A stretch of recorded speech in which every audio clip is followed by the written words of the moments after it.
Hello, soyez la bienvenue. Aujourd'hui, mon cœur est rempli de joie à cause de la bonté de l'Éternel et de la fidélité de Dieu. Et un verset que j'ai repassé à mon cœur cette semaine, c'est qu'il dit, lorsque les montagnes s'éloigneront de toi, son amour pour toi ne s'éloignerait jamais. Quelle belle promesse.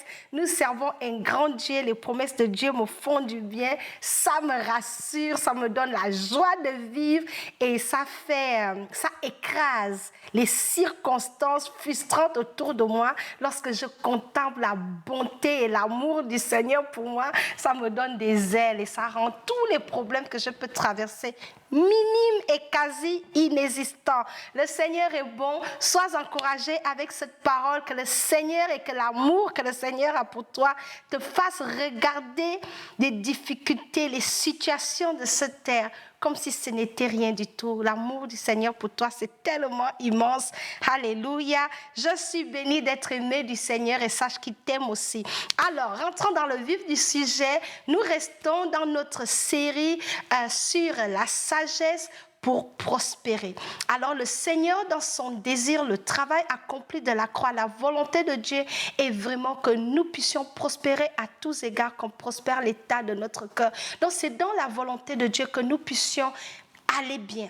La Bible dit que le voleur vient pour voler, pour tuer, pour détruire. Mais le bon berger, Christ, il vient pour donner la vie et la vie à l'abondance. C'est sur cette promesse-là que je crois réellement que le plan de Dieu n'est pas que tu sois dans la servitude, dans le manquement, dans la pauvreté, dans les tourments, dans les souffrances. Le plan de Dieu est que nous ayons la vie en abondance. Alors reçois cela. Et puisque le Seigneur dans son plan veut que nous ayons la vie en abondance, c'est cela qui va m'amener à aborder aujourd'hui le principe du travail. Alléluia. Le travail, faire quelque chose. Plusieurs pensent qu'être chrétien, il faut croiser les pieds, les mains, s'asseoir à la maison, faire des jeûnes et des prières et ne rien faire de sa vie parce que Dieu va nous faire descendre des choses du ciel. Dieu va tout pouvoir sans qu'on ne se casse, sans qu'on ne se bouscule. Ce n'est pas biblique, c'est un mensonge. Parce que si c'était ça le plan de Dieu, Jésus lui-même devait s'asseoir dans un seul endroit et puis annoncer l'évangile juste à Nazareth. Il devait s'asseoir à Nazareth et parler de Dieu juste à Nazareth parce qu'il devait dire que je peux m'asseoir à Nazareth et toucher le monde entier. Mais lorsqu'on regarde la vie de Jésus, la Bible nous montre qu'il allait de ville en ville. Le gars était dans le travail, dans le ministère. Il travaillait à servir Dieu partout. Donc, il n'était pas assis, les pieds, les mains croisés. Donc, imaginez si Jésus s'est bousculé dans le travail pour accomplir son ministère, sa destinée. Il n'est pas resté tranquille, je suis le Messie, c'est moi Jésus.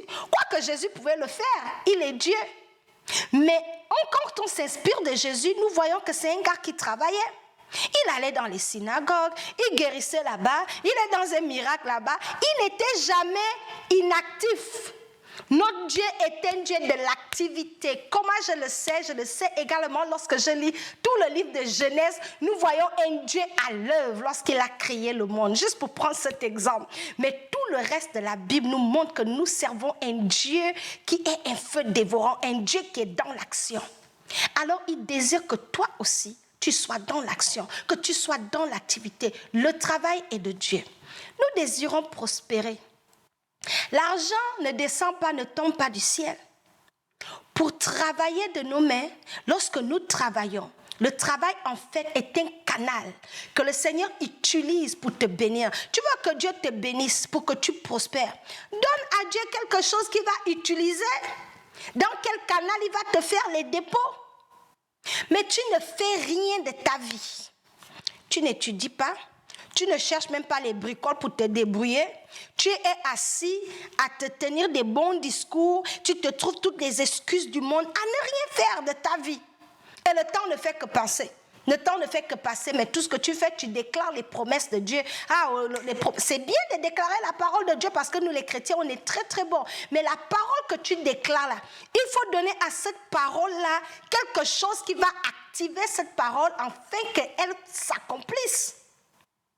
Lorsque Dieu a donné la parole à Moïse de séparer la mer Rouge, il avait parlé, mais à un moment donné, vous allez voir qu'il y avait l'action. Là, il va délivrer mon peuple, tu vas amener ça. Dieu donnait des ressources. Lorsqu'on a vu le miracle de la femme qui a fait l'huile, qu'on a multiplié l'huile et puis la farine avec Élisée et Élie, ces miracles-là, Dieu utilisait toujours quelque chose. Qu'est-ce que tu as? Le Seigneur va toujours utiliser ce que nous avons pour multiplier, pour fructifier.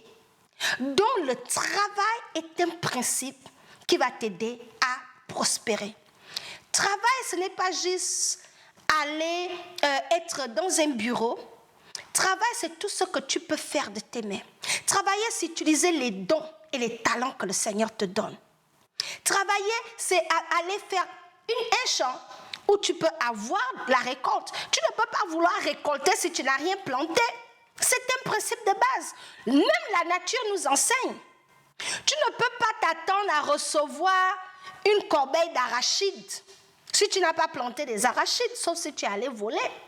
Pour avoir des arachides, il va falloir que tu cultives, que tu plantes les arachides pour enfin récolter. Tu veux récolter de l'argent, tu veux prospérer financièrement, mais tu ne fais rien. Le travail est ce que le Seigneur utilise, c'est le canal que le Seigneur utilise pour nous bénir. Alléluia. Alors, on va lire un verset biblique rapidement. C'est notre principe du jour. Le travail est un principe qui nous aide à prospérer en tant qu'enfant de Dieu. Notre Dieu n'est pas un magicien qui fait des choses abracadabra, la fée arrive. Notre Dieu veut qu'on s'inspire de lui. Notre Dieu nous a donné des modèles dans sa parole. Et j'aime toujours ce verset. Regardez les voies que vos pères ont marchées. Suivez-les. Jacob, avant de prospérer, il a travaillé dur chez son beau-père. La Bible dit qu'il a travaillé 14 ans. Le gars a travaillé dur pour trouver la femme, pour épouser une femme, pour être enrichi. Lisez la Bible. Et c'est après ce dur travail-là, même s'il avait été maltraité dans ce travail-là, lorsque vous lisez la fin de l'histoire, le Seigneur l'a multiplié grandement. Le Seigneur l'a béni abondamment. Donc le travail de nos mains, le Seigneur promet de bénir cela. Donc si tu pensais encore que le travail est un projet du diable, c'est parce que l'ennemi veut te perdre le temps. Non. C'est un plan de Dieu. Notre Dieu est actif et il travaille. Voilà notre verset du jour. Rapidement, on va lire Deutéronome chapitre 28, verset 12. Je lis la parole de Dieu. L'Éternel t'ouvrira son bon trésor, le ciel, pour envoyer à ton pays la pluie en son temps et pour bénir tout le travail de tes mains. Alléluia. Tu prêteras à beaucoup de nations et tu n'emprunteras point. Voilà la volonté de Dieu pour nous. Il dit, il va bénir le travail de tes mains.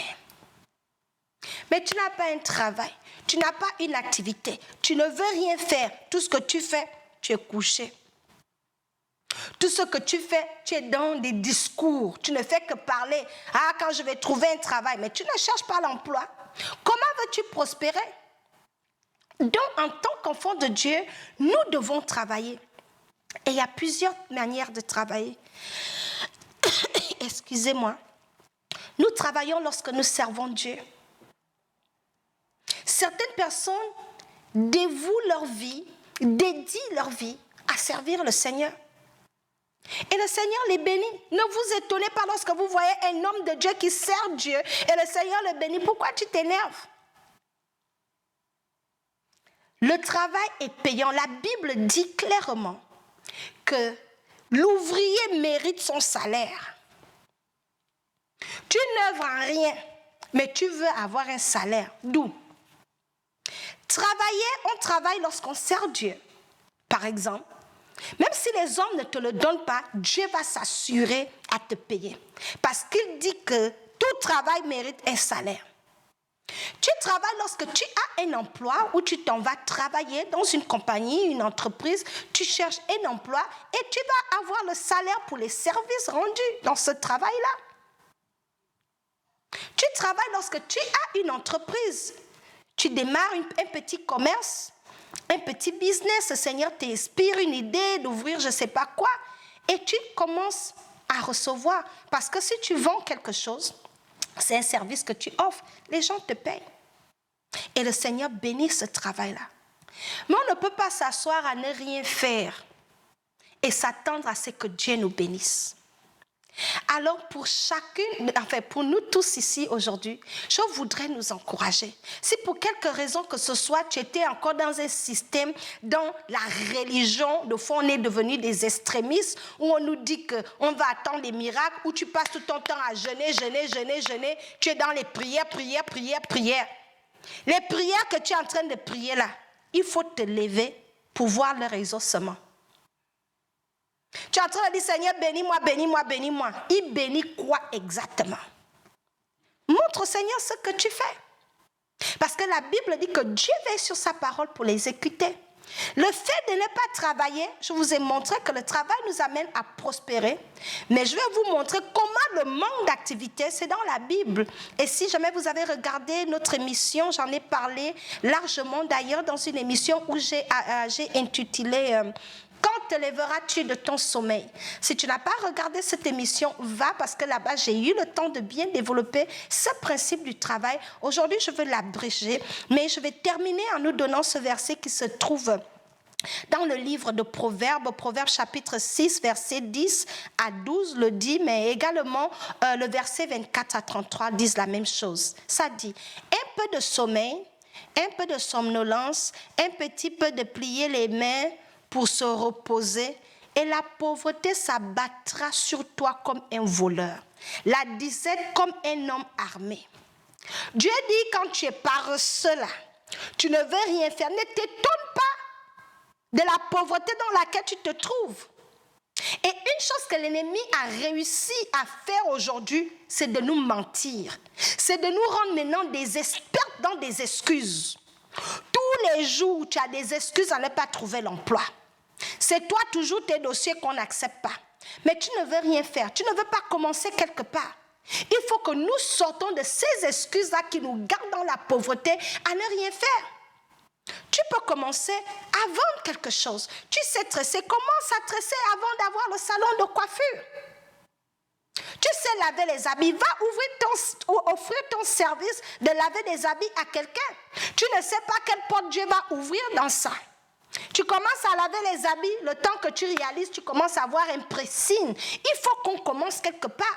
Nous, les chrétiens, on veut toujours sauter les étapes. C'est ce qui fait que plusieurs parmi nous, on est dans la disette, dans la pauvreté, parce qu'on ne veut pas suivre les principes de Dieu. Dieu n'est pas un magicien.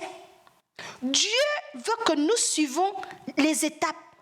On va croître. Il dit, son désir est que nous puissions croître et que nous puissions aller de gloire en gloire, un niveau à un autre.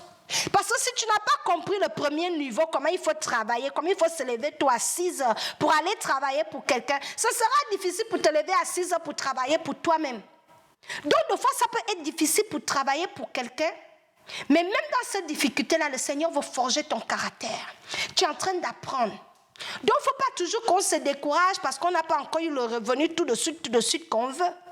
Lorsque nous travaillons, le Seigneur veut que nous associons l'effort, la persévérance, la foi en lui, parce que c'est lui qui est le renumérateur de ceux qui le servent. Donc, lorsque nous faisons quelque chose, faisons le bien. Et le Seigneur, dans sa grande fidélité, la Bible dit, car Dieu est juste. Alléluia. Dieu, il est juste. Il ne va jamais laisser que le travail de tes mains soit gâté. Si tu l'honores avec ce que tu fais, si ce que tu fais, tu le fais pour la gloire de son nom et avec intégrité, tu vas prospérer. Le fait de travailler est une porte ouverte à prospérer financièrement. Pas seulement financièrement, j'insiste encore à vous dire que la prospérité que le Seigneur veut nous donner ne se limite pas seulement aux finances. Le Seigneur veut que nous soyons, il veut nous bénir à tous égards. Donc le fait d'être actif, ça te garde aussi en bonne santé. Tu restes à la maison toute la journée, tu ne fais rien, tu manges des bonbons, tu vas grossir, tu es obèse. L'obésité amène quoi? La maladie, le diabète. Tu es lourde parce que tu ne fais rien de tes journées. Tu restes couché la journée, tu ne fais rien, tu suis la télé. La télé ne va pas t'amener la nourriture. J'ai un verset vraiment que j'aime. J'aime ce verset-là, surtout en anglais. La parole de Dieu dit, attendez, je ne l'ai même pas bien noté, ça dit, if you don't work, you don't eat. Je ne sais pas comment le paraphraser, mais ça dit que si tu ne travailles pas, il ne faut pas t'attendre à manger. Vous allez le fouiller, je vais peut-être le taper sur le texte parce que le chapitre m'échappe. Mais ça dit, si tu ne travailles pas, il ne va pas chercher à manger. En anglais, c'est tellement merveilleux. Un jour, mon mari a donné ça à nos enfants. Et j'ai rigolé, mais c'était tellement profond. Il dit, you don't work, you don't eat. Tu ne travailles pas, mais tu veux manger. Dieu dit que non, les paresseux, il ne faut pas, on va les nourrir. Dieu n'est pas pour nourrir les parasites. Tu veux manger là, il faut travailler. Ça, c'est la loi de Dieu. Donc, le travail, ce n'est pas juste pour l'argent que nous allons avoir en retour, mais ça amène de l'épanouissement. L'épanouissement, il y a du plaisir à travailler, à servir les autres, à mettre tes talents et tes dons au service des autres, à porter du fruit. Donc, c'est bien pour ton être, c'est bien pour ta vie spirituelle, physique et morale. Pour avoir un épanouissement, lorsque tu vois ce que tu fais et que c'est bien, ça te donne du plaisir. Et ce plaisir-là fait partie de ton épanouissement personnel. Voilà comment le Seigneur veut que nous prospérons. Par le travail également. Non seulement tu as de la récompense qui peut être financière, mais il y a d'autres récompenses spirituelles et physiques que le travail apporte.